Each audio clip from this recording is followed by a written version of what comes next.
Vous allez écouter dans un instant une rencontre enregistrée à la librairie Ombre Blanche dans le cadre de la 9e édition du festival L'Histoire à venir du 14 au 17 mai 2026 autour de la thématique Feu. La séance s'ouvrait avec une lecture proposée par un ou une libraire d'Ombre Blanche en lien avec la thématique de la table ronde. Bonne écoute.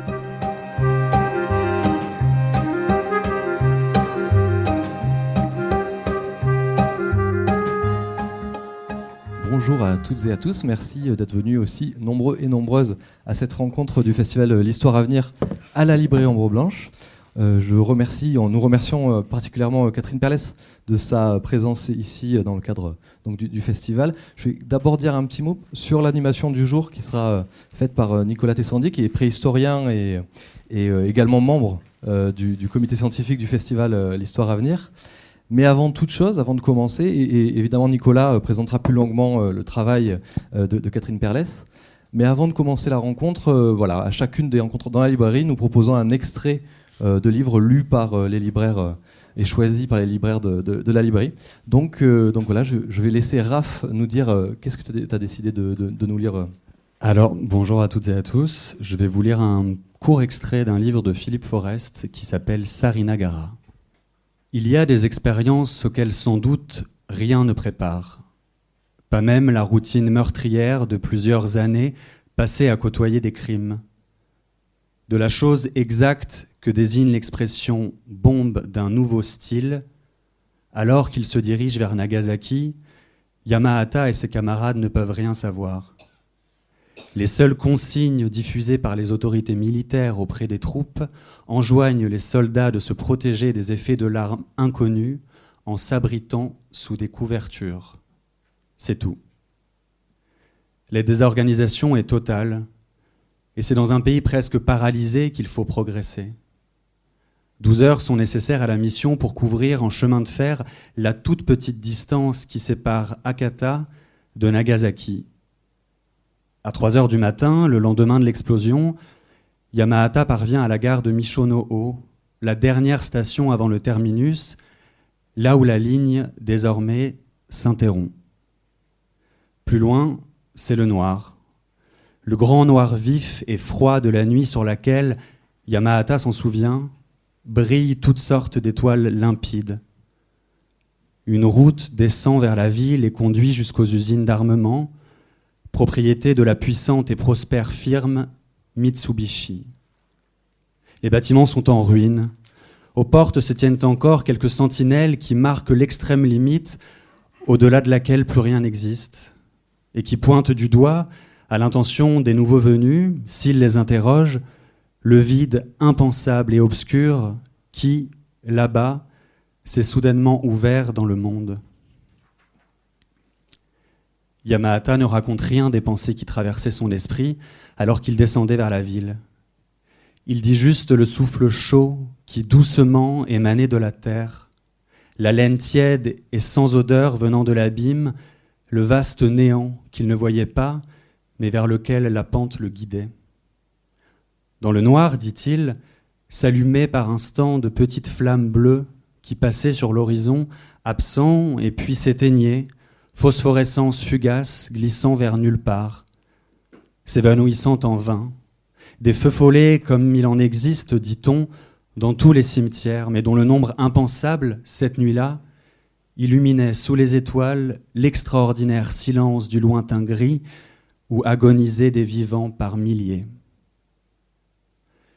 Ainsi, il y avait eu le silence à nouveau, et depuis le chuchotement terrible, car à mesure qu'il avançait à tâtons parmi les décombres, Yamahata entendait les voix renaître à son approche, suscitées par un regain d'espoir ou bien de haine dont il était la cause.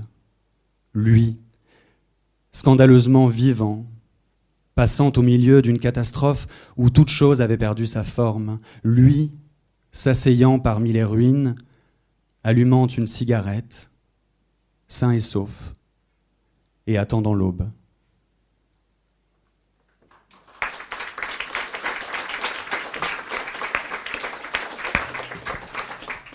Et je vous relaisse la parole.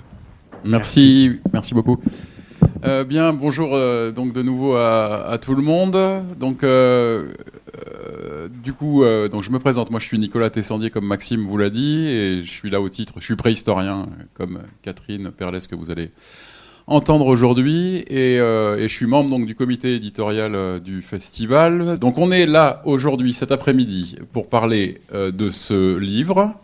Donc de Catherine Perlès, hein, que j'ai ici en main, qui est en vente à Ombre Blanche, donc, que vous devez trouver sur les tables du festival. Donc il s'appelle Oublier Prométhée, la lente préhistoire du feu.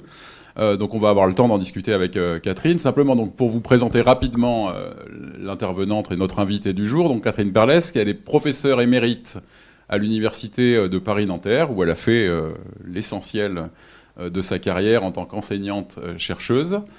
Moi, je suis ravi, bien évidemment, de l'accueillir parce que je suis un de ses anciens étudiants, presque actuel étudiant encore, hein, quand je la lis ou que j'échange avec elle. Et ça reste mon professeur. Des fois, on garde des professeurs comme ça qui restent un peu toute une carrière. Et moi, j'aime faire relire mes textes encore par certains de mes anciens professeurs. Et Catherine fait partie de celle-ci. Catherine, c'est une espèce un peu rare dans la préhistoire française parce que c'est ce qu'on pourrait appeler une généraliste. C'est-à-dire que dans un moment, depuis au moins une trentaine d'années, où on est surspécialisé en sciences, et la préhistoire y échappe pas, Catherine a plutôt une facette de chercheuse enseignante, et donc du coup est une généraliste, donc peut s'intéresser un peu à tout ce qui pouvait toucher ces sociétés du passé, principalement de Sapiens, mais pourquoi pas pré-Sapiens et précédent Sapiens s'il le faut, comme c'est le cas dans cette préhistoire du feu. Et là, on va discuter, on va attaquer d'emblée. Donc Catherine, elle a travaillé dans plein d'endroits, sur plein de périodes, le néolithique, mais aussi le paléolithique. Voilà. Et peut-être pour commencer, donc Catherine Perlès avait publié en 1977. Je n'étais pas encore son étudiant et je ne savais pas que je le deviendrais. Mais donc elle a publié en 1977 un livre qui était le résultat de ta thèse chez Masson, qui s'appelait Préhistoire du feu. Et donc 50 ans, presque 50 ans après, elle publie La lente préhistoire du feu. Donc il y a quand même des éléments semblable dans le titre. Et peut-être, pour commencer, est-ce que tu peux nous dire un peu pourquoi tu as repris ce sujet à ton compte bien longtemps après, et un peu qu'est-ce que tu y as redécouvert en introduction de cette rencontre des décennies plus tard? Alors, je voudrais d'abord dire que j'ai arrêté de travailler officiellement sur la préhistoire du feu parce que, à cette époque lointaine, j'avais le sentiment d'être arrivé au bout de tout ce qu'on pouvait dire. Parce que, certes, on pouvait regarder les foyers, plein de foyers partout, mais on ne savait pas à quoi ils servaient, on ne savait pas quel combustible, on ne savait pas leur fonction, on ignorait finalement, et donc on était au bout des interprétations possibles. Et donc j'ai arrêté. Et entre-temps, bien sûr, il y a eu le développement de plein d'analyses, de spécialistes d'analyse physique, chimique, etc., qui ont, je dirais, en quelque sorte redonné vie à ces foyers, puisqu'on peut maintenant, justement, connaître par des analyses ADN, par des analyses de lipides ou de glucides, quelles sont les espèces animales ou humaines qui ont brûlé dans les foyers, avec quel type de combustible, quel est le choix des combustibles, est-ce qu'on utilisait différents types de bois à des stades de pourrissement ou de fraîcheur différentes selon qu'on voulait avoir un foyer pour faire éloigner les moustiques, pour se réchauffer, pour fumer la viande, etc. Donc, on a maintenant un sujet qui est beaucoup plus parlant, en fait, qu'il ne l'était à l'époque. Alors, ceci étant, j'avais quand même toujours en tête qu'un jour, peut-être que j'aurais une deuxième édition de mon bouquin, donc j'avais quand même continué à garder un œil sur ce qui se faisait de ce côté-là, jusqu'à récemment, où donc on m'a demandé, pour une conférence, en fait, de reprendre ce thème. Et j'ai pensé que le moment était venu, je dirais, de rouvrir le chapitre. Alors, la grande leçon, on en reparlera, de cette revisite, c'est que j'avais tort dans le premier bouquin, que je m'étais trompée, pour des raisons tout à fait honnêtes, il n'y a pas de problème. Mais voilà, ça m'a conduit à remettre en question, en fait, les principales conclusions que j'avais tirées du premier ouvrage. Et j'ai trouvé ça très excitant. Ok, donc on reviendra un peu sur à la fin. On va pas tout spoiler, donc on reviendra un peu à la fin sur pourquoi l'auteur s'était-elle trompé, ce qui va vous tenir en haleine pendant quelques dizaines de minutes. Alors pour rentrer assez rapidement dans le bouquin, dans l'intro, tu reprends à ton compte une expression d'un grand préhistorien, anthropologue français, mais connu dans le monde entier, qui s'appelle André Leroi-Gourhan, qui a révolutionné des tas de domaines de nos sciences. Et tu reprends à ton compte son expression témoin négatif. Et peut-être que pour faire imaginer aux gens que le feu, finalement, c'est à la fois très parlant, très évocateur de la préhistoire, parce que vous imaginez tous dans un certain imaginaire ces gens et du feu. Mais en même temps, peut-être vous faire aussi rendre compte que nous, archéologues, le feu, souvent, il n'est pas toujours très palpable, quoi. Il n'est pas toujours très matériellement, physiquement visible et quantifiable, etc. Donc voilà, est-ce que tu peux nous éclairer un peu le pourquoi de cette expression témoin négatif et qu'est-ce qui se cache finalement derrière ça? Alors, j'ai aucun souvenir d'avoir cité ça. Donc, au tout début. Oui, non, mais, bon. En citant Leroi-Gourhan. Oui, mais je ne sais plus dans quel contexte, donc je ne sais pas ce que je voulais dire. Mais je dirais d'abord, il y a plusieurs questions qui se posent, parce que même si je vous disais qu'on a beaucoup progressé, il y a encore beaucoup de questions qui se posent, et on y reviendra sans doute.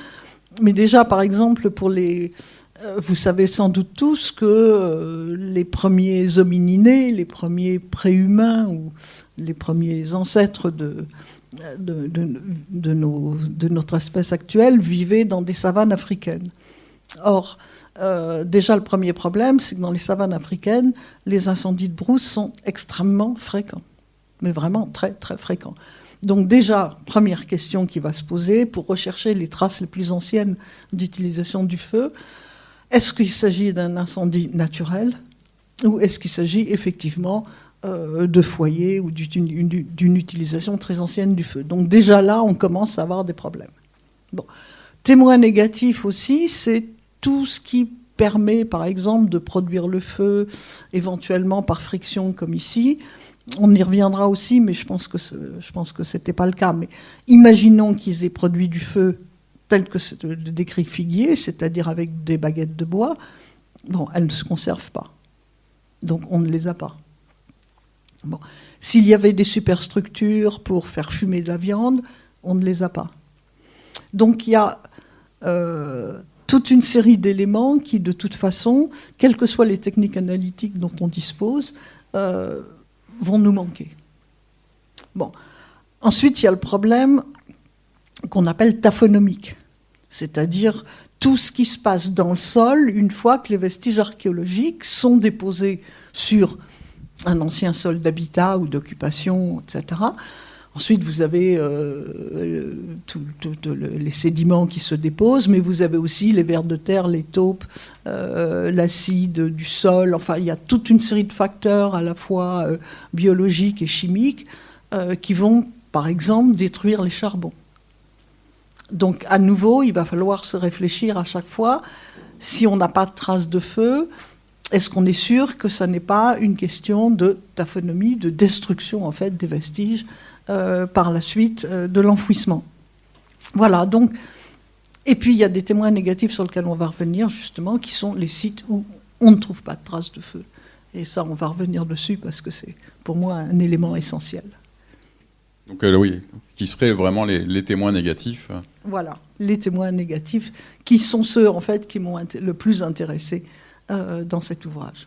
Alors peut-être on peut, du coup, voilà, donc effectivement, tu nous livres une...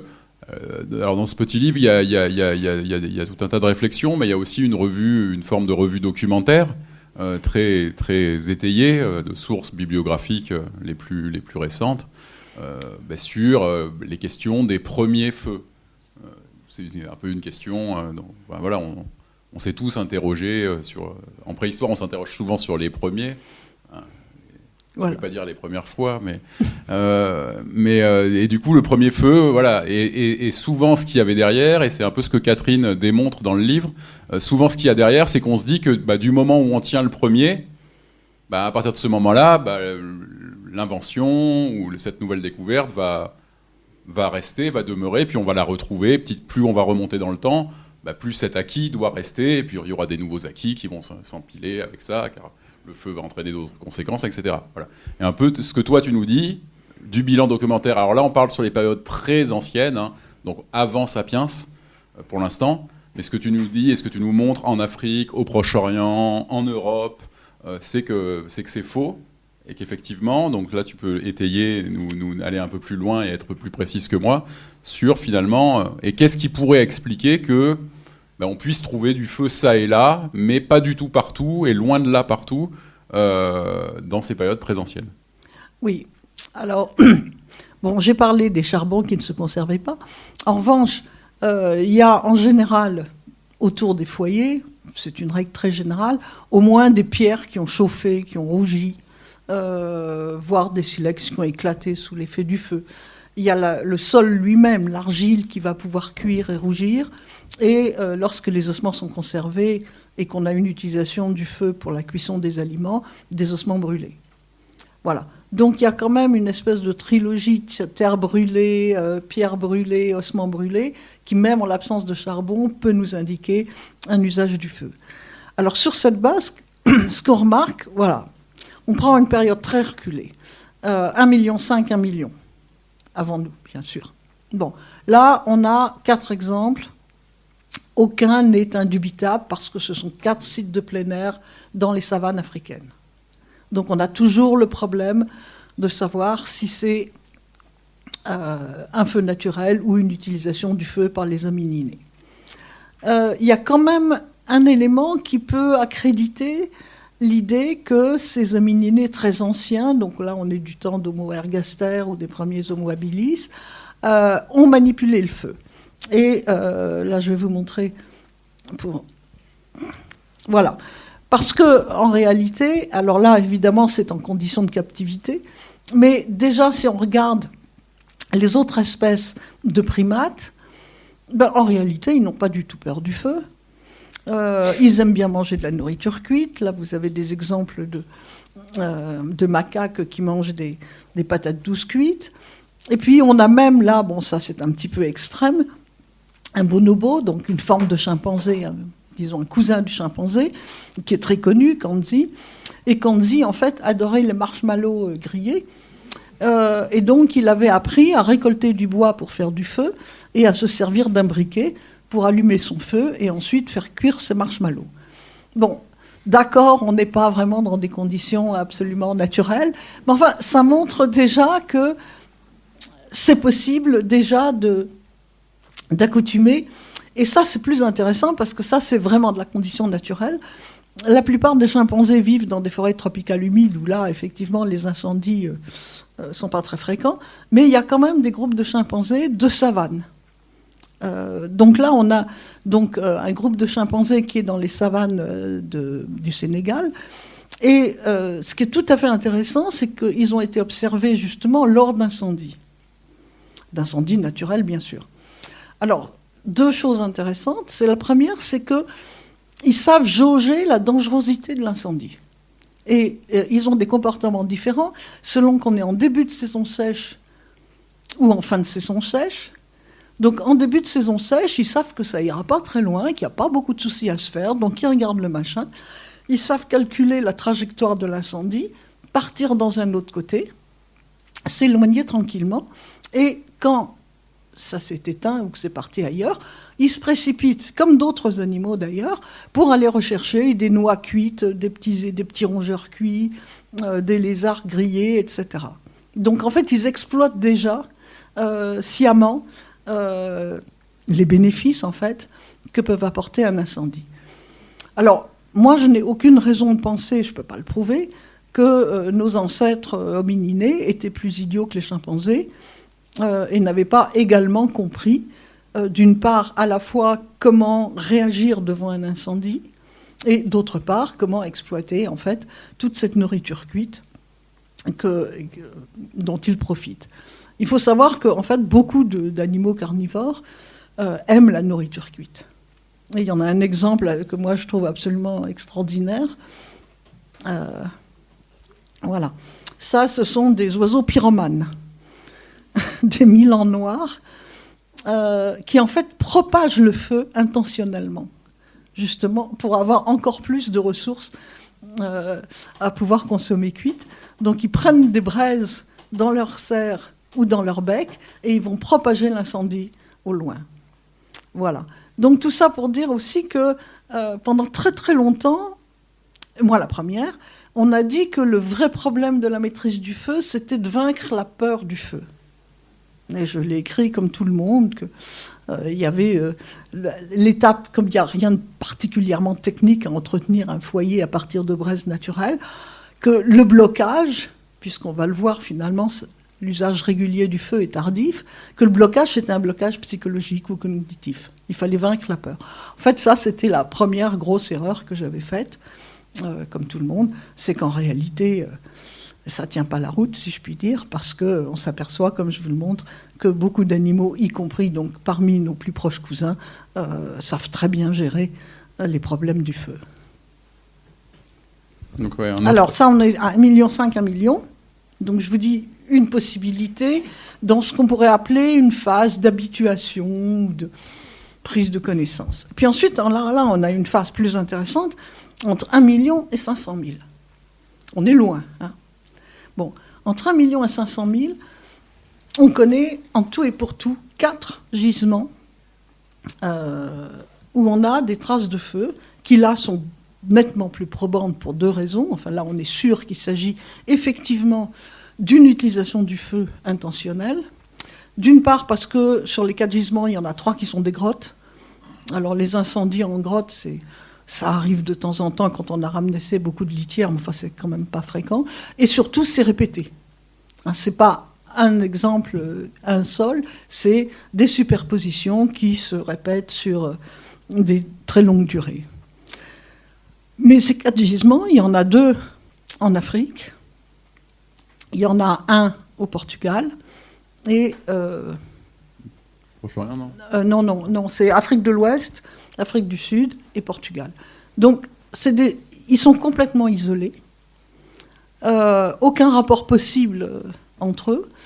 Et surtout, donc, autour, on a des gisements connus, des gisements fouillés, sur lesquels il n'y a pas la moindre trace d'utilisation du feu. Donc ça, c'est vraiment aussi quelque chose de très frappant. On a tous pensé, moi aussi, qu'à partir du moment où, ça y est, on savait utiliser le feu, tout le monde allait en profiter. Mais ce n'est pas du tout ce qu'on observe. Comme je vous disais, sur 500 000 ans, 4 gisements, à chaque fois de façon très suivie, très répétée, et rien autour. Voilà. Et il faudra attendre justement aux environs de 450 000, 500 000 pour qu'on trouve beaucoup plus de foyers en Afrique, en Asie, en Europe. Mais on va avoir exactement la même surprise, c'est-à-dire qu'avec et sans, ça n'est pas non plus, même à cette époque-là, ça n'est pas généralisé. Alors, du coup, ça fait une première leçon, c'est que, comme vous le dit Catherine, c'est le côté discontinu, un peu des inventions, des innovations dans ces sociétés anciennes. Donc, en gros, c'est vrai que pendant longtemps, quand on avait le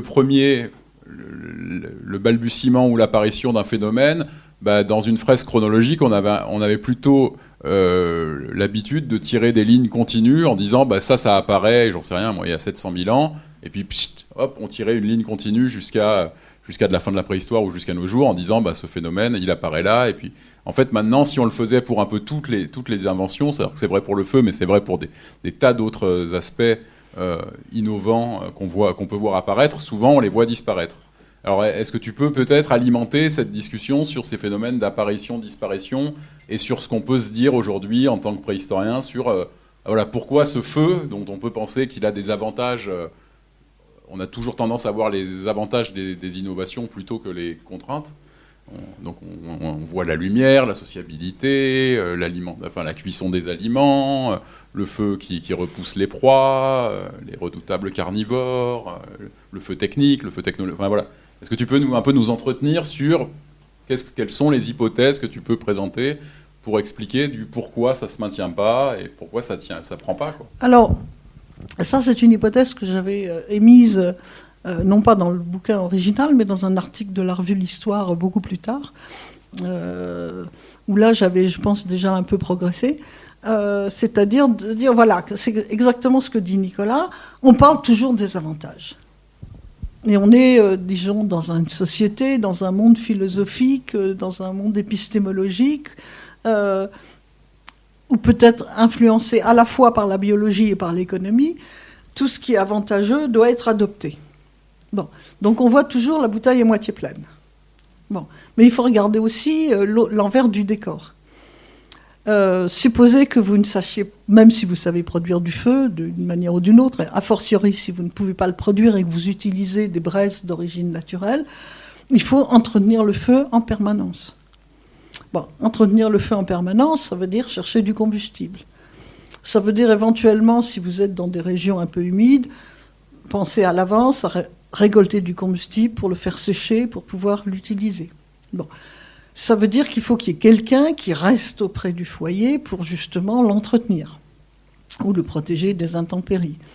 Bon, donc ça exige en fait du travail supplémentaire, des contraintes supplémentaires, une organisation différente du groupe, parce que ça veut dire que la personne qui reste auprès du foyer pendant ce temps-là ne cherche pas de nourriture, donc il faut que les autres lui apportent de la nourriture, etc. Ça veut dire que si vous voulez manger chaud, cuit et chaud, il faut introduire des horaires, si je puis dire, à l'intérieur de la vie du groupe, au moment où justement, donc la commensalité, certes, c'est-à-dire le fait de prendre les repas en commun, avec tout ce que ça implique sur les échanges, le langage, etc., mais aussi une contrainte supplémentaire, donc de rythmer le temps, de rythmer l'espace aussi autour du foyer. Donc, voilà, il y a en fait quand même des contraintes qui peuvent être importantes, surtout dans certaines régions, si vous avez, par exemple en climat froid, peu de bois, si on est dans des steppes où il y a peu de combustible, toute une série de contraintes qui supposent peut-être, et je pense que c'est peut-être une des explications, une capacité d'organisation à l'intérieur du groupe, donc des capacités cognitives, des capacités d'anticipation, qui sont peut-être une des explications justement du fait que parfois les contraintes ont pu paraître supérieures aux avantages. Donc il y a les contraintes, et est-ce qu'on peut aussi voir sur les périodes très anciennes, hein, avant Sapiens, il faut s'imaginer on a du peuplement humain depuis des millions d'années, mais sans doute avec des densités de population très faibles, donc avec sans doute des phénomènes de groupes qui ont des territoires assez réduits, où il n'y a pas forcément une connexion encore sociale très dense. Et du coup, en quoi ça a pu aussi être facteur du fait que, comme tu le dis, le feu semble avoir été réinventé X fois, sans qu'il y ait eu forcément transmission sociale, nécessairement, de l'invention, et du coup, extinction du feu au sens propre comme au sens figuré, quoi. D'une part, c'est possible pour la maîtrise du feu, mais ça, j'y crois qu'à moitié. Il y a un article récent qui vient d'être publié et qui dit ça, que en fait, si par exemple, alors même plus tard, on n'a plus de feu dans certains sites du Paléolithique moyen, vers 200 000, 300 000, 100 000, c'est parce que effectivement, ils ont oublié. Il y a un problème de transmission. La transmission ne s'est pas faite et ils ont oublié. J'avoue que j'y crois pas beaucoup parce que, encore une fois, utiliser des braises d'origine naturelle ou des braises qu'on aura été volées chez le voisin, rien que pour entretenir, c'est quand même, ça ne demande pas des prouesses techniques. En revanche, je pense que ce que tu dis s'applique beaucoup mieux à toute une série d'applications techniques du feu. Parce qu'au début, on sait que le feu est utilisé pour cuire les aliments. Dès qu'on a des traces fiables, on a de quoi prouver qu'effectivement, les aliments étaient cuits. D'ailleurs, je vais vous montrer un petit détail que j'aime bien. Voilà. Là, on est aux environs de 400 000. Il s'agit de la grotte de Kezem en Israël. Et alors, il y a 2-3 choses intéressantes là à dire. D'une part, c'est un site qui a été très bien étudié. On sait donc qu'ils cuisaient leurs aliments, essentiellement de très gros mammifères. Mais là, je vous ai montré les tortues, parce qu'on faisait rôtir les tortues dans leur carapace. Et je trouve ça assez intéressant.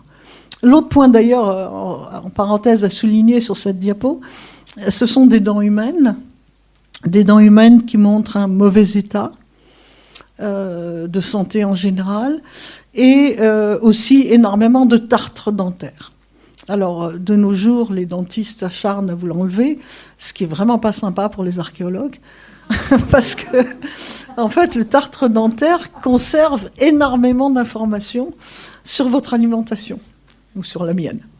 Bon, c'est-à-dire que ça conserve à la fois des microcharbons quand on a, enfin des mini microcharbons quand on a mangé de la nourriture cuite, et ça conserve de l'ADN, ça conserve des pollens éventuellement, donc c'est en fait une source d'information formidable pour nous.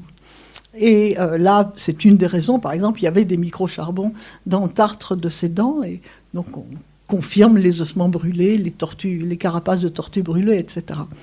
Un point à noter, c'est que, je vous disais, ce sont des gens qui avaient un état de santé qui n'était pas idéal. Et on parlait tout à l'heure des contraintes du feu, mais il y a aussi, je dirais, dans les dangers du feu, je ne pense pas aux brûlures, je pense à quelque chose de beaucoup plus subtil.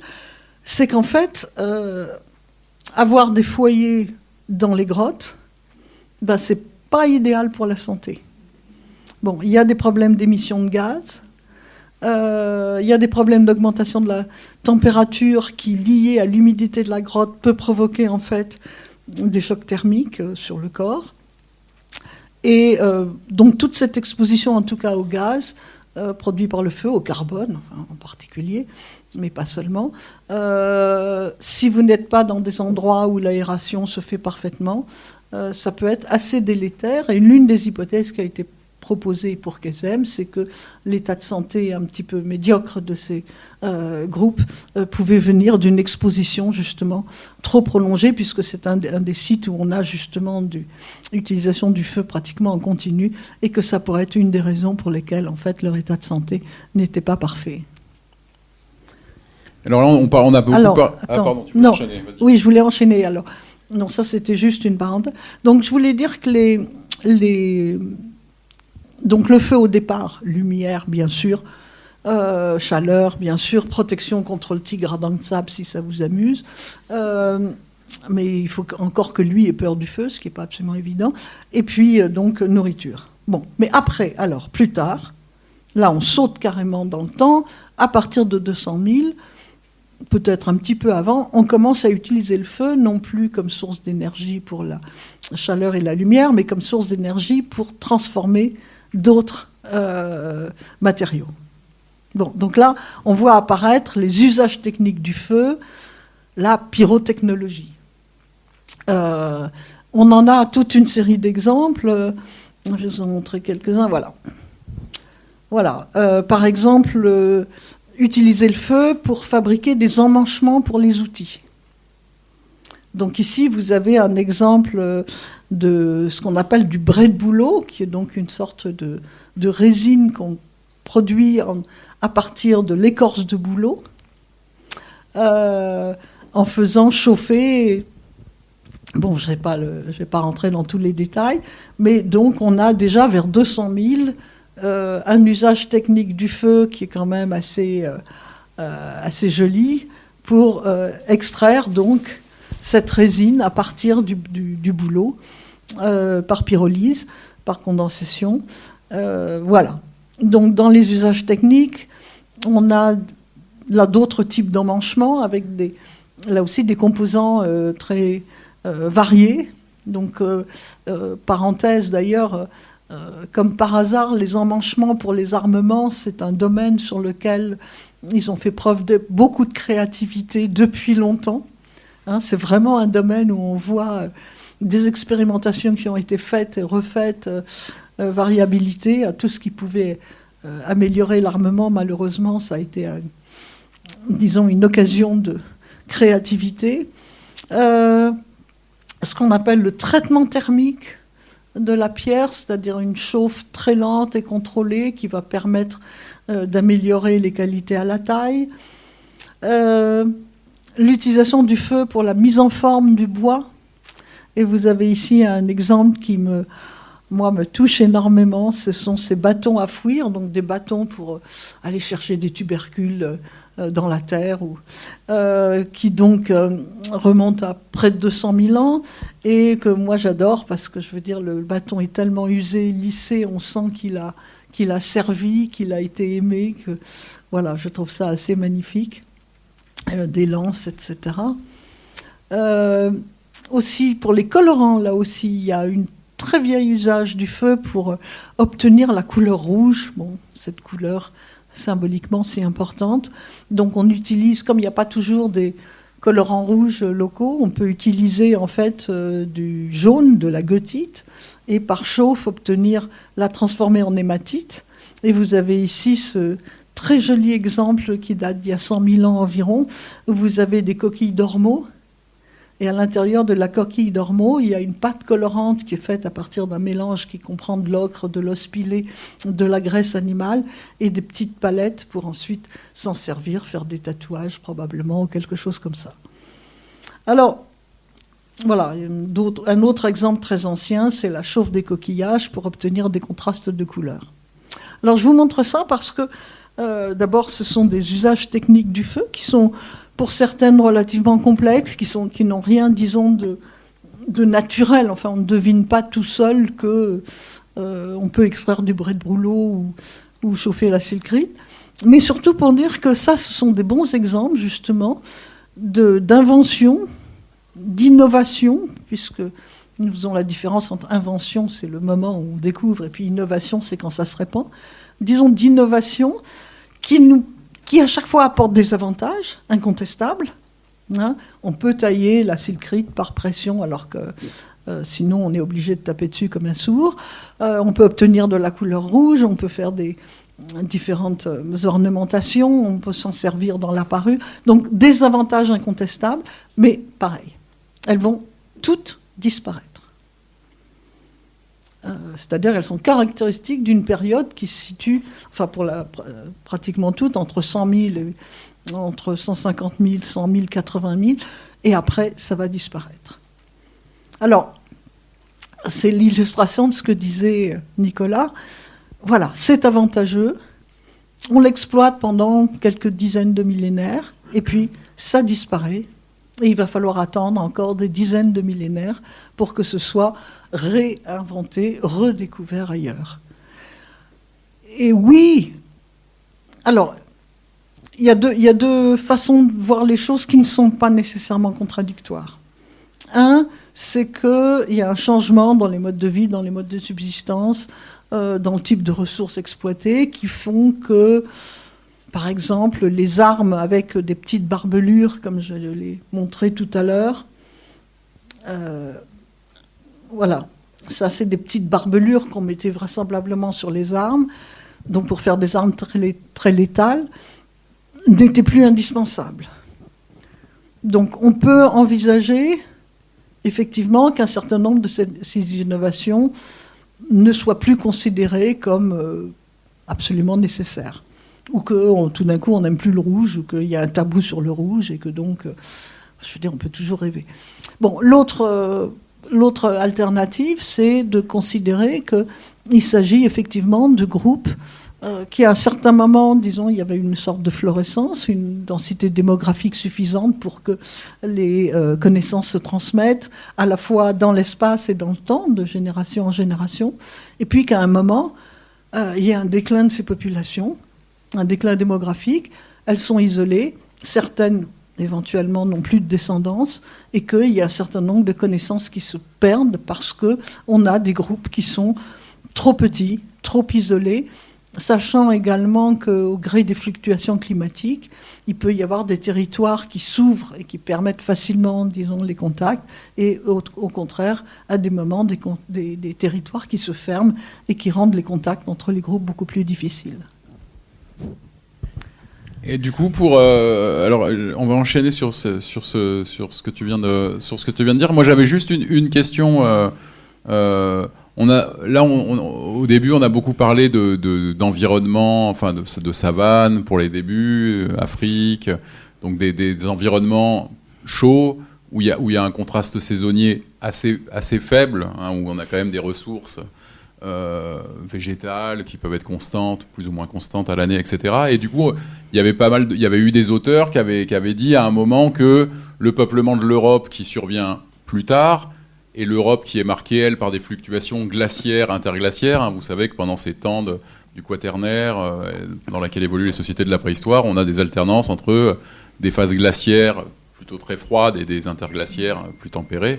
Et du coup, on avait longtemps pensé que pour que les populations s'installent en Europe, il y avait besoin de la chaleur, du feu, etc. En fait, ce dont on s'aperçoit, c'est qu'on a pu peupler des environnements très contraints climatiquement sans céder du feu, et c'est ce qui a été fait par les ancêtres des Néandertaliens. Absolument. Absolument. Ça, c'est établi, quoi. C'est un fait. Oui, mais je dirais un petit peu dans le même ordre d'idée, quand on regarde même de nos jours les Inuits, les Esquimaux, ils luttent contre le froid, c'est pas avec le feu qu'ils luttent contre le froid, c'est avec des bonnes fourrures. Donc ça, c'est vraisemblablement très ancien, ce type d'adaptation, quoi. Je le présume, mais je veux dire qu'effectivement, on a sous les yeux, encore historiquement ou même actuellement, la preuve que dans des endroits, des milieux encore plus extrêmes que ceux qu'ont connus les ancêtres des Néandertaliens, c'est pas le feu qui est en fait la source de chaleur. Et du coup, par rapport à ces phénomènes, donc on voit d'invention, réinvention, des réinventions indépendantes les unes des autres, parce que certains groupes s'éteignent sans doute avec leur savoir, leur cumulation de savoir, etc. Du coup, la question qui vient, c'est un peu, est-ce qu'il y a un moment, un turning point, où le feu, là, s'ancre, s'établit, et puis restera pour toujours, quoi, deviendra le moment d'irréversibilité où on ne le perd plus jamais, quoi. Est-ce que ça, tu le situes à un moment? Je situe en 2 étapes. Donc, voilà. Alors, la première étape, c'est celle dont je parlais, vers 450 000, où là, il y a quand même une généralisation des foyers. Et puis, en plus, ce sont des vrais foyers, c'est-à-dire que ce sont vraiment des lieux circonscrits, des cuvettes ou avec des pierres. Enfin, c'est vraiment le foyer et pas ces étendues de cendres qu'on avait dans les sites plus anciens, les 4 sites plus anciens dont je parlais. Donc, à partir de là, on a des vrais foyers. On a une généralisation, donc en Asie, en Afrique, en Europe, mais c'est une généralisation, c'est pas une systématisation. Donc là, c'est encore une époque, y compris alors même un peu après, donc avec le fameux homme de Néandertal, où on va avoir des foyers dans la plupart des sites, mais là encore, à certains moments, il y a des blancs curieux. Et nous avons des collègues américains qui ont repris l'étude de grandes séquences de Dordogne, qui sont des séquences longues, le roc de Marsal et Comte-Grenal, et qui ont fait une observation tout à fait paradoxale, c'est qu'ils trouvaient plein de traces d'utilisation du feu par Néandertal, donc, dans les périodes chaudes, tempérées, enfin dans les périodes tempérées, et plus aucune dans les couches qui correspondaient aux périodes froides. Donc là, on avait des alternances froid-chaud, et c'est exactement là où nous, spontanément, on s'attendrait à trouver du feu, qu'il n'y en avait pas, et réciproquement. Donc, ça, c'est ma première étape. C'est une étape où c'est généralisé. Ça, c'est une question de combustible, tu penses? Alors, tout le monde débat. Je veux dire, là, c'est vraiment... moi, j'y verrais un problème de contrainte de combustible, puisqu'on est justement en période froide, donc il va y avoir un couvert neigeux important pendant l'hiver, peu de végétation, etc. Donc, une difficulté à trouver du combustible. non pas qu'il soit impossible d'en trouver, mais que en me mettant dans la peau d'un néandertalien ou d'une néandertalienne, plus vraisemblablement, en disant bon, allez, il faut que j'aille chercher du bois, quoi. Il faut que je fasse quoi 1 kilomètre dans la neige pour aller trouver du bois. Oh, ça ne vaut pas la peine, franchement. Hein, autant manger la viande telle qu'elle est. Donc, c'est pas qu'il était impossible d'en trouver, mais je soupçonne qu'en fait, l'avantage que ça procurait pouvait paraître disproportionné par rapport à l'effort à fournir pour aller le chercher. Bon, ceci étant, il y a un article qui vient de sortir très récemment sur ce sujet, parce que c'est un sujet qui fait débat, et encore de nos jours, et qui, eux, disent qu'ils ont perdu le savoir technique pour utiliser le feu. Que ce sont des groupes petits. Là encore, on revient à l'idée de groupes petits, isolés, où il n'y aurait pas de transmission facile entre pairs, entre groupes, et qu'ils auraient perdu le savoir du feu. Alors, il y a 2 choses à dire. La première, c'est que s'il s'agit d'utiliser un feu d'origine naturelle, parce que malgré tout, il y en a, avec la foudre, ou d'un feu qu'on a été volé chez les voisins, bon, il n'y a pas de savoir technique pour entretenir le feu, si ce n'est de mettre du combustible au bon moment, mais vous avez vu quand même un chimpanzé peut le faire, donc ce n'est pas vraiment un problème. La deuxième, ça pose la question, est-ce que à cette époque-là, donc l'époque de Néandertal, on pouvait ou non produire du feu? Bon. Et au moment où j'ai publié ce livre, qui est sorti en octobre, j'avais recensé les propositions de mes collègues sur la date d'apparition de la capacité, non plus seulement à utiliser, mais à produire du feu. Et le résultat des courses, c'est que ça allait de moins 700 000 à moins 20 000, selon les auteurs. Bien. Donc ça laissait le champ ouvert. Et puis, vous avez peut-être vu, parce que Le Monde en a fait un très grand papier, 6 semaines après la publication de mon bouquin, Catastrophe, sort un ouvrage, enfin un article avec des grands titres pour dire on a la preuve que Néandertaliens savaient faire du feu à 430 000 ans. Bon, j'avoue quand même que j'aurais préféré qu'il sorte 6 semaines plus tôt. Alors, je dois l'avoir rajouté tout à fait à la fin.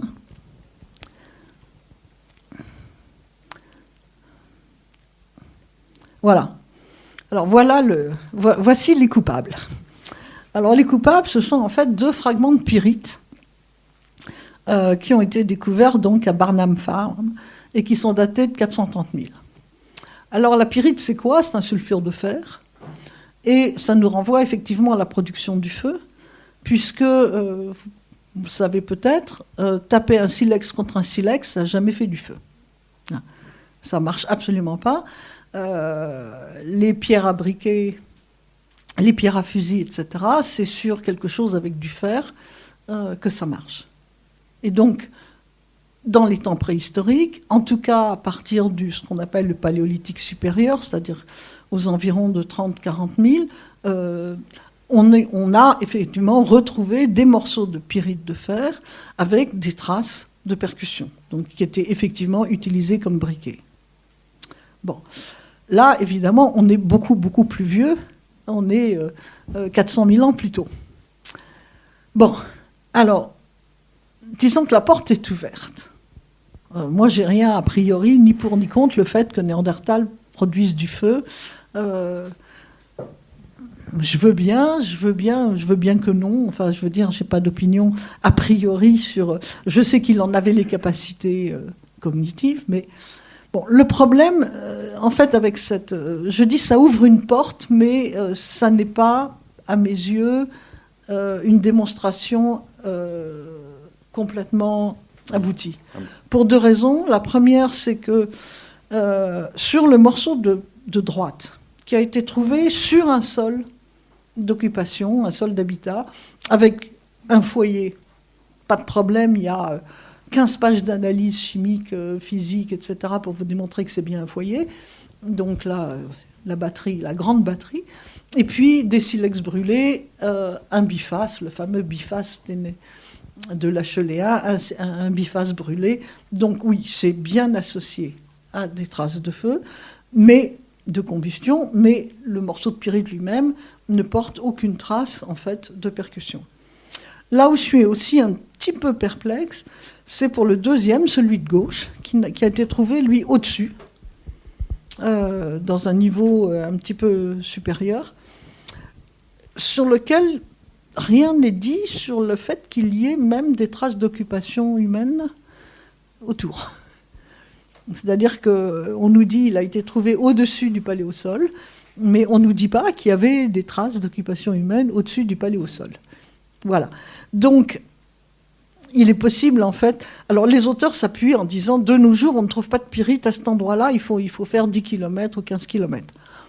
Ouais, mais je pense que ce deuxième morceau, qui a l'air d'être un petit peu... se balader un peu tout seul, est quand même une épine dans le pied, parce que ça laisse quand même présumer qu'en fait, il y avait peut-être de la pyrite sur place. Depuis très longtemps, les gens aimaient ramasser des curiosités. Donc. Et qu'en plus, bon, la pyrite... Certains d'entre vous connaissent, c'est joli, hein, ça brille, c'est jaune, ça brille. Donc ils ont très bien pu ramasser de la pyrite parce qu'ils ont trouvé ça. Donc on a une ouverture, mais on n'a toujours pas en fait de réelle démonstration du fait que les Néandertaliens pouvaient produire du feu. Là où on est sûr, je vous dis, c'est dans l'étape suivante, avec Homo sapiens, donc l'homme moderne, où là, on a effectivement des traces on a des restes de marcassite et de pyrite sur lesquels on a effectivement les entailles qui correspondent bien. On a aussi, alors, d'après certains collègues qu'on appelle des tracéologues, c'est ceux qui étudient sous microscope les silex pour essayer d'interpréter les traces d'utilisation. Ils ont trouvé des traces de percussion sur justement des bifaces de la fin du Moustérien, vers 100 000, qu'ils interprètent comme des traces d'utilisation comme briquet. Ce que je comprends mal, c'est pourquoi elles sont au milieu et pas sur les bords. Bon, là aussi, j'ai encore quelques hésitations. Mais voilà. En revanche, tout converge à dire que la première image que vous avez vue, qui est extraite de Figuier, donc fin 19e, est fausse. C'est pas de sa faute, il ne pouvait pas le deviner. Mais je ne sais pas si vous vous souvenez de l'image, on les voit en train de faire du feu avec des baguettes de bois. Donc ça, c'est un moyen, disons, la production du feu par friction, c'est quelque chose qui est très répandu dans le monde. Alors, ça peut être friction comme ça peut être avec un archer, ça peut être scier du bambou, mais disons, friction végétale contre végétale, c'est effectivement une technique de production du feu extrêmement répandue. L'autre mode de production du feu, c'est donc la percussion de quelque chose de dur sur un matériau qui contient du fer ou d'un sulfure de fer. Les briquets, c'est ce qu'on va avoir, au néolithique, c'est ce qu'on va avoir avec le principe de la pierre à fusil sur le fusil, c'est le principe du briquet en acier, voilà. Et en fait, en Europe, tout converge à dire que depuis le début, on est dans une tradition de production du feu par percussion. On n'a aucun indice de production du feu par friction, y compris dans les sites plus récents, où le bois est conservé, tous ces sites lacustres où on a une fantastique conservation des outils en bois, on n'a aucune trace, en fait, d'utilisation. Donc on a un exemple ici, je pense, de tradition qui remonte très loin et qui a perduré, en fait, je dirais, jusqu'à l'aube du XXe siècle. Alors du coup, oui, tu plaçais un premier turning point à 450 000 dans notre débat. Le deuxième alors, sur l'irréversibilité du feu. Le deuxième, ce serait le paléolithique supérieur, donc à partir de 40 000. Sauf que je sais que mon collègue François, qui est quelque part caché, a quand même quelques exemples de sites du paléosup où il n'a pas de traces de combustion. Enfin, je pense que ça, c'est vraiment l'exception qui confirme la règle. Ouais. Alors, du coup, donc le paléolithique supérieur, c'est cette dernière grande scansion des temps paléolithiques qui commence à peu près il y a 45 000 ans, qui est quelque chose qui est assez typique des développements d'Homo sapiens en Eurasie. C'est cette grande période que vous connaissez au moins par Chauvet, l'art, hein, les expressions graphiques dans les grottes. Et peut-être que nous dire un mot là-dessus sur justement ce qu'a revêtu le feu dans ce symbolisme qui pour nous est très populaire et qui est très populaire pour vous aussi dans vos représentations de la préhistoire, hein, qui est souvent évoqué à travers l'art en premier. C'est-à-dire que depuis Bruniquel, dont vous avez peut-être entendu parler, donc là c'est des Néandertaliens, il y a 175 000 ans, qu'on fréquentait les profondeurs des grottes jusqu'à Sapiens, à partir de 35-40 000 ans avec Chauvet et Lascaux et toutes les grandes grottes qu'on peut connaître. Bon, là, vous vous doutez bien que sans feu, ces fréquentations paléospéléologiques n'auraient jamais existé, et que sans feu, on n'aurait jamais eu de peinture ou de cercle. Voilà, alors là, ici, il s'agit de Bruniquel, 175 000 ans. On est à 350 mètres de l'entrée de la grotte. Donc, inutile de vous dire que oui, il faut de la lumière artificielle. Et donc là, c'est l'exemple le plus ancien au monde. Si on accepte un petit cas particulier très controversé en Afrique, c'est l'exemple le plus ancien au monde d'utilisation de torches, disons, de moyens d'éclairage mobile. Ou de foyer, enfin les deux d'ailleurs, puisqu'il fallait obligatoirement des torches pour arriver jusqu'à cet endroit. Et ensuite, il y a, je ne sais plus, 7 ou 8 foyers. Et je vous encourage à écouter notre collègue Jacques Jaubert, qui a fouillé ce site absolument unique au monde et qui fait une conférence demain là-dessus. Voilà, donc ça c'est la plus ancienne preuve d'utilisation d'un éclairage mobile portable qu'on ait. Ensuite, bien sûr, il y a tout l'art des grottes ornées. Le feu a joué un rôle essentiel dans la grotte Cosquer, celle que vous avez en bas à droite, puisque la grotte Cosquer, c'est la plus ancienne grotte ornée. Chauvet. C'est la plus ancienne grotte ornée que l'on connaisse en Eurasie. Il y en a de plus anciennes, mais il faut aller jusqu'en Extrême-Asie, en Extrême-Orient, en Indonésie. Mais chez nous, c'est la plus ancienne. Et c'est aussi une des plus abouties au point de vue des techniques en fait, picturales, puisqu'il y a l'utilisation de dégradés à partir de fusains.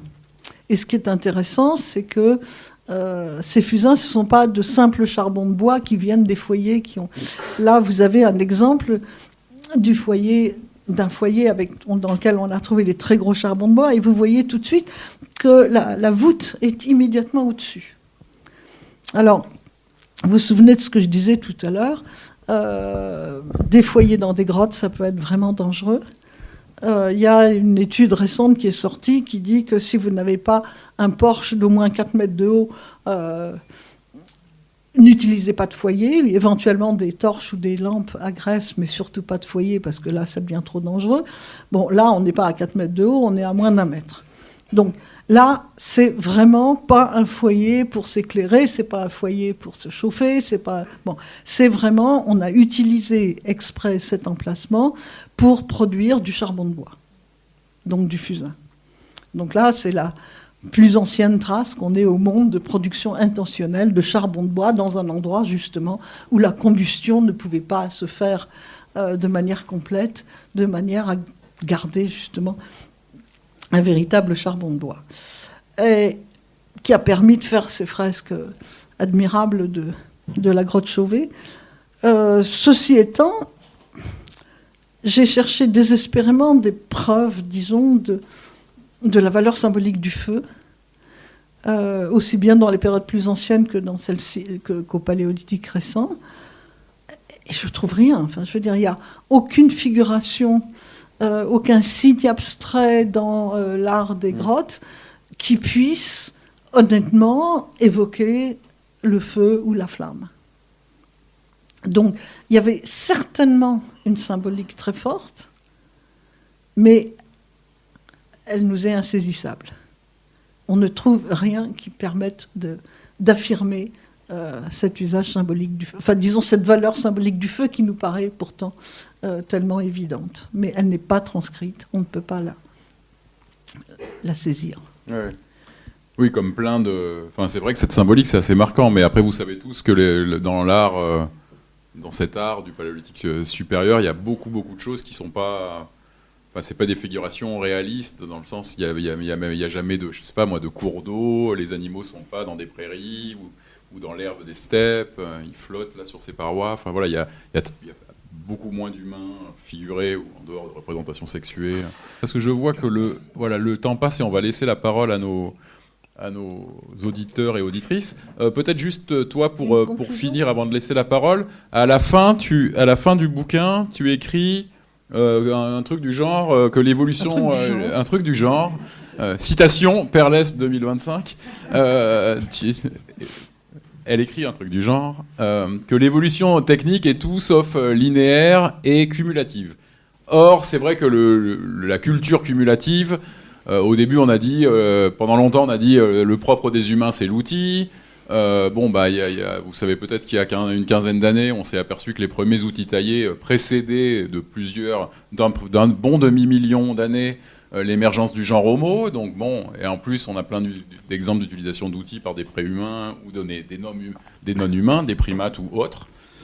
Et ensuite, ce qu'on a dit, si c'est pas l'outil qui fait l'homme, alors c'est la culture cumulative. C'est la capacité à cumuler et à se servir par filiation, par transmission, à faire qu'on va cumuler chaque invention, innovation, et que chacune va avoir des conséquences et que ça va cumuler. Enfin voilà, que ça va se cumuler dans la culture, que la culture va grandir, etc., etc.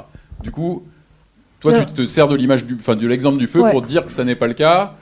Ou en même temps, est-ce que ça a été le cas à un moment pareil? Est-ce qu'il y a eu un turning point dans la culture cumulative? Est-ce que toi, tu penses que la culture cumulative, elle n'est pas vraie pour toute la préhistoire, mais elle est vraie pour une certaine partie de l'histoire humaine? Bon, je vais répondre à la première partie de ta question d'abord. Voilà, quand je vous disais que j'avais eu tort, que je m'étais contredite, en fait, c'est essentiellement sur ce point-là. C'est-à-dire que quand j'avais publié le premier ouvrage, on revient au témoin négatif. Il y avait beaucoup de blancs dans l'histoire, mais on pouvait se dire que c'était des blancs par défaut de connaissance, parce qu'on n'avait pas fouillé les bons sites, parce qu'on n'avait pas encore assez fouillé, et à l'époque c'était vrai. Donc on avait des jalons discontinus. On n'avait pas les intermédiaires, mais c'était facile de penser, c'était honnête de penser, que c'est parce qu'on n'avait pas fouillé les sites. Bon. Et donc de mettre ensuite des traits entre les jalons qu'on connaissait.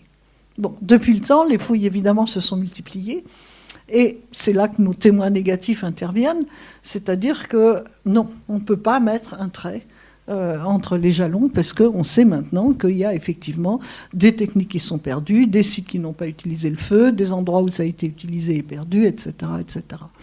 Et donc voilà, moi, disons dans un optimisme naïf qui était tout à fait... je dirais de mise à l'époque, j'avais conclu qu'une fois qu'on avait découvert le feu et tous ses avantages, bien sûr, ça diffusait partout, et tout le monde l'adoptait, et tout le monde était heureux. Voilà. Donc là, à mon avis, j'avais complètement tort. Ça n'est pas du tout ce qui s'est passé. En fait, on a une histoire qui est faite, comme le disait Nicolas, en fait, d'avancées, de pertes, d'oubli, de redécouvertes, et qui amène à un concept qui a été très longtemps sous-estimé en préhistoire au profit du diffusionnisme, c'est-à-dire qu'on était tous baignés en fait dans cette notion que une innovation diffusée, donc diffusionnisme des populations, diffusionnisme des idées, et en occultant complètement un autre phénomène dont je m'aperçois maintenant à quel point il est prégnant, c'est la convergence.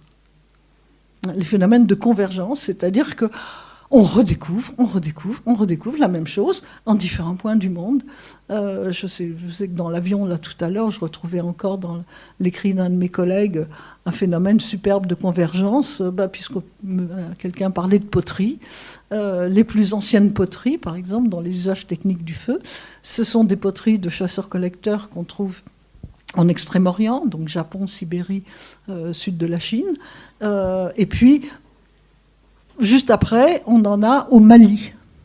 Bon, alors vous n'allez pas me dire que les Chinois sont allés au Mali à l'époque. Maintenant, ils y vont, mais à l'époque, non.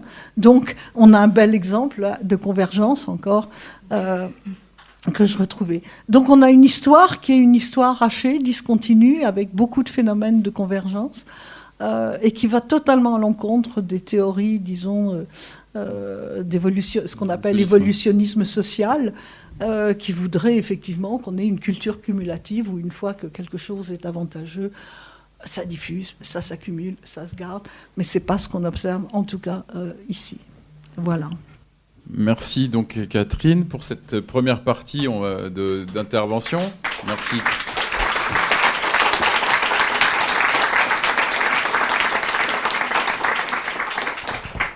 Et maintenant, c'est vous qui allez donner la tonalité de notre dernier... Allez, on a une grosse vingtaine de minutes à passer encore ensemble sur cette thématique. Donc, à vous de... Voilà, si on vous laisse à vous... On est prêt à... Surtout Catherine est prête à répondre à vos interrogations. Et je vois là... Il y a un micro qui passe ou pas? Oui. Ah, pardon, je n'avais pas vu. Je voulais revenir sur ce dont vous parliez par rapport aux traces de matériaux organiques pour la production du feu, et le fait que du coup l'hypothèse en Europe d'avoir une technique plutôt de percussion, comme vous disiez qu'il y avait une histoire de perte, d'oubli, de redécouverte, est-ce que c'est pas plutôt que la percussion s'est imposée au moment où on avait plus de traces et qu'avant ils avaient une autre technique, et aussi par rapport aux différentes techniques du feu, quels sont les avantages, désavantages des deux techniques, donc par friction et par percussion? Alors, en ce qui concerne la première partie de votre question, je ne peux absolument pas vous donner tort, parce que, oui, ils ont peut-être au début utilisé des techniques par friction qui se sont perdues. Mais ça, je pense qu'on ne le saura jamais. Mais ce n'est pas impossible. Mais en tout cas, elles auraient disparu complètement après. Alors, les avantages et les inconvénients, disons que les techniques par percussion, il faut des matériaux ferreux, voilà, qui ne se trouvent pas forcément partout, alors que des bois, et il n'y a même pas besoin que ce soit forcément un bois tendre et un bois dur, on en trouve partout. En revanche, je pense qu'il est plus facile d'apprendre à faire du feu par percussion que par friction. Enfin, ils avaient le temps d'apprendre, donc c'est pas rédhibitoire. Oui, merci. Sauf mauvaise compréhension de ma part, vous ne citez pas du tout l'émergence de Sapiens comme un fait important non seulement dans l'utilisation, mais dans la production de feu. Est-ce que néanmoins, on ne peut pas penser que la généralisation de la production de feu ait pu quand même se développer davantage avec l'émergence et le développement de Sapiens, alors que l'homme précédent, disons, il a un peu périclité d'une certaine manière. Enfin, peut-être pas complètement, mais... Alors, votre question est logique, et la logique voudrait que je vous réponde oui. Simplement, si on admet que Sapiens est apparu aux environs de 300 000 ans, je n'ai pas à l'heure actuelle, disons, de changement, je ne sais pas si toi tu en vois, de changement perceptible dans l'usage du feu, la fréquence des foyers ou des choses comme ça qui correspondent à cette période qui est donnée maintenant comme la période d'émergence de Sapiens. Moi, je dirais que, si, il y a eu des accélérations. C'est-à-dire, il y a un moment avec Sapiens où les choses s'accélèrent, je pense. Et notamment, Sapiens sort d'Afrique, il y a quand même des choses qui vont se passer, notamment peut-être des rencontres, justement, avec d'autres humanités qui ont peut-être fait que des phénomènes se sont développés chez Sapiens. Mais en tout cas, si on prend 300 000 ans, comme l'a dit Catherine, Sapiens, à 300 000 ans, il n'est pas si différent des autres humains qui peuplent l'Europe, par exemple, à ce même moment de 300 000 ans, qui ne sont pas du tout des Sapiens, qui sont des Néandertaliens. Bon, ils font tous des productions techniques, ils peuvent tous utiliser le feu, ils enterrent leurs morts. Il n'y a pas de choses Voilà. Après Sapiens, va y avoir des vaguelettes, quoi. Enfin, ce qu'a dit Catherine, le moment à parure, le moment à chauffer les cils crêtes pour améliorer leur aptitude à la taille. Il va y avoir des pulsations comme ça. Pulsation, abandon, pulsation, abandon, pulsation, abandon. À un moment, on a l'impression que la façon de faire société, c'est un peu le bouquin là, que tu me conseillais aussi, hein, c'est qu'à un moment, la sociabilité devient telle, on va dire, avec le facteur démographique qui va petit à petit faire qu'il y aura plus d'humains avec des territoires plus grands, plus de connexions intergroupes et tout, qui vont faire que les choses vont davantage se maintenir, les innovations vont davantage tenir, vont davantage être transmises, et puis là on voit un paysage, au moins celui du Paléolithique supérieur, on va dire en Eurasie, qui est quand même sensiblement différent de ce qu'on observait il y a 300 000 ans, quoi. Là, peut-être que tu as d'autres, je suis allé à gros traits, mais... Non, mais je suis d'accord, mais... moi, je pense à ce Paléolithique supérieur d'Eurasie. C'est un milieu, en fait, qui est à la fois, je dirais, très riche et très contraignant. Hein, c'est un milieu froid, très riche parce que les animaux ont la bonne idée d'être groupés en troupeaux. Mais en même temps, c'est des troupeaux qui bougent, qui migrent, etc.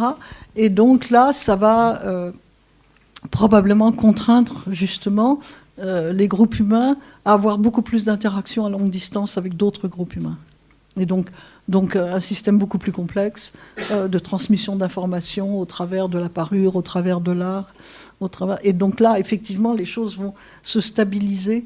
Ce qu'on observe moins, par exemple, dans le sud de l'Europe, ou même en Afrique à l'époque, pour cette époque-là, où on est dans des milieux qui permettent finalement d'avoir des territoires plus restreints et peut-être un peu moins d'interaction de groupe à groupe. Bonjour. Une question de profane. Je voudrais savoir comment vous vous situez par rapport à la question des débuts de l'Anthropocène, que certains chercheurs font remonter justement à la maîtrise du feu. Or, à vous entendre, il semble que ce soit quand même beaucoup moins marqué, beaucoup plus aléatoire, beaucoup plus long. Qu'est-ce que vous pensez de cette question ? Ce que j'en pense, c'est que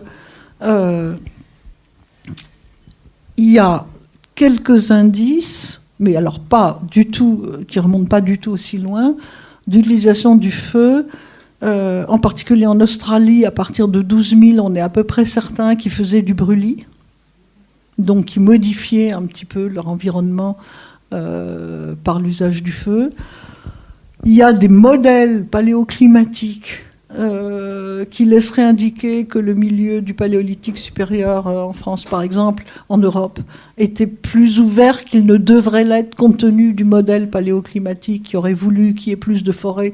Et donc, un peu plus tard, à l'Holocène, donc dans la période climatique actuelle, on a des carottes dans des lacs où il y a toute une série de microcharbons qui ne sont pas associés à des niveaux archéologiques, de microcharbons qui permettent aussi de se dire que peut-être ils ont utilisé le feu pour un peu modifier leur environnement. De là à parler d'Anthropocène, je trouve que c'est quand même un grand pas, très grand pas. Même s'il y a localement ou sporadiquement une intervention sur le milieu par l'usage du feu, je pense que c'est pas... on ne peut pas changer d'air pour autant. Peut-être que ce n'est pas tellement par l'importance que ça avait, mais c'est le fait qu'on est la seule espèce qui pouvait modifier son environnement. Ça marque ça, en fait. Je ne sais pas, mais regarder un troupeau d'éléphants dans un champ de maïs, ça modifie sacrément son environnement. Hein. Oui. Non, mais je veux dire, soyons sérieux. Je veux dire, là, non, mais les animaux façonnent l'environnement aussi. Enfin, je veux dire, on sait que le fait que les écureuils fassent des cages de glands et puis on oublie la moitié, c'est ce qui permet de régénérer des forêts de chênes. On sait que la pomme a été domestiquée par les ours, si je puis dire, par la sélection des ours sur les pommes les plus sucrées. On sait que les oiseaux transportent les graines et que c'est fondamental. Enfin, je veux dire, tous les animaux contribuent à façonner l'environnement.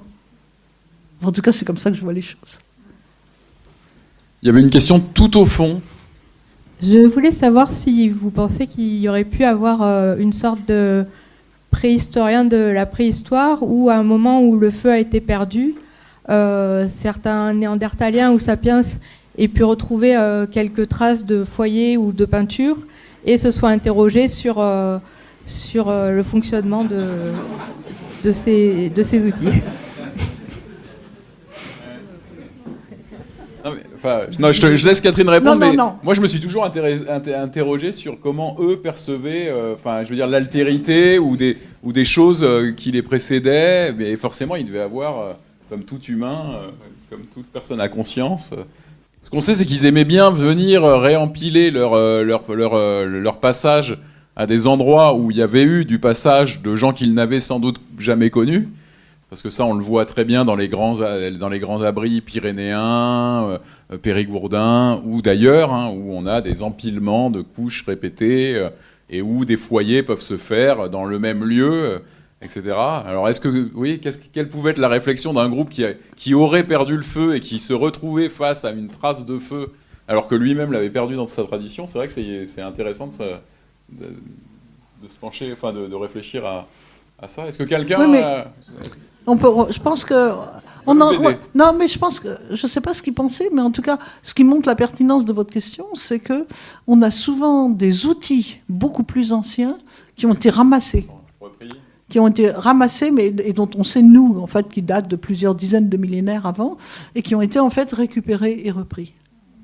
Donc, il y a bien une perception de quelque chose d'autre et de quelque chose peut-être de plus ancien ou de très ailleurs qui est intéressant et qu'on s'approprie. Bien, merci. Il est temps pour moi donc de remercier une fois de plus Catherine Perlès et vous, le public.